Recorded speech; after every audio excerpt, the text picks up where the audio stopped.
Welcome to the Weird and Unexplained.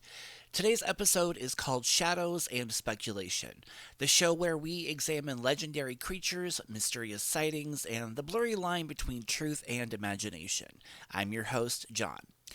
And today we're diving headfirst into a legend so famous it practically invented conspiracy tourism all on its own. I'm talking about the mythical man himself, the Mothman. And on a side note, if you hear snoring today in this episode, it's because my dog is asleep and she's sounding song logs. So, yeah. A winged humanoid with glowing red eyes first spotted in Point Pleasant, West Virginia in 1966. Sounds spooky, right?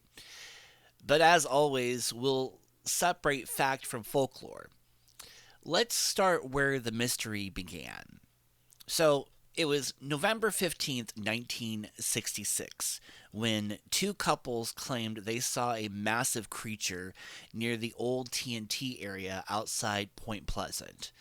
They described it as a man with wings, about 7 feet tall, with eyes that glowed like bicycle reflectors. Very cinematic, if you ask me. News of the Mothman spread fast. Local papers turned it into front page material, and soon after, nearly 100 similar sightings followed after. Of course, eyewitness accounts aren't necessarily evidence, they're more like stories filtered through fear and adrenaline.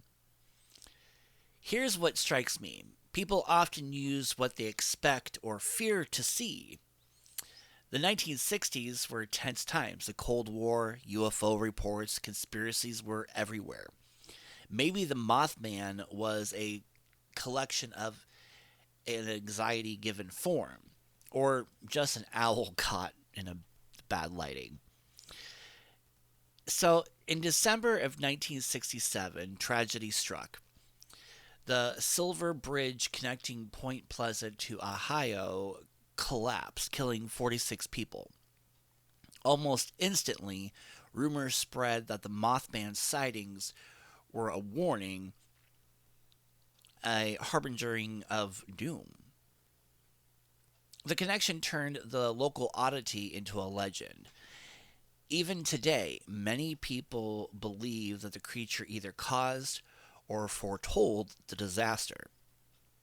Personally, I prefer physics over phantoms when explaining bridge failures, just being honest. Investigations later confirmed the real cause: a single failed suspension chain link, not supernatural, to the lake. Still, I have to admit, the timing is kind of eerie. Maybe coincidence, um, maybe it's just really good, excellent PR. Just saying.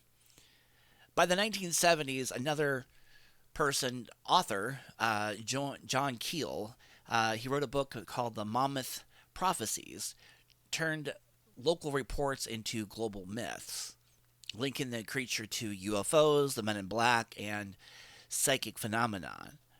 Hollywood followed up with a movie decades later, cementing the Mothman in pop culture forever. Point Pleasant even built a statue and hosts an annual festival celebrating him. Ironically, the town's biggest mystery sighting became its biggest tourist draw. Who says monsters can't boost the local economy, right? If there is a Mothman, he should probably get a cut of their merchandising and everything else, right? I mean, it's only fair. But let's talk the explanations. Skeptics and zoologists suggest many sightings were likely misidentified birds. Most commonly, the sandhill crane or the barred owl. Both can appear human sized in flight, and their eyes actually do reflect red when headlights are shining at them. Psychologists point to more like a mass hysteria, a shared delusion multiplied by sensational media coverage. Once people expected to see something strange, every shadow became the Mothman. Fear spreads faster than facts do, and sometimes mystery is far more satisfying than the truth. So, was the Mothman an omen, an undiscovered species, or a case of human imagination running wild? We may never know for sure, but maybe that's the point. Legends like these thrive on not providing proof, but possibility. I'm just not convinced he's real, to be honest. But, I mean, hey, if a 7 foot moth human being, whatever, shows up outside my window tonight, I will be the first to start a retraction on this.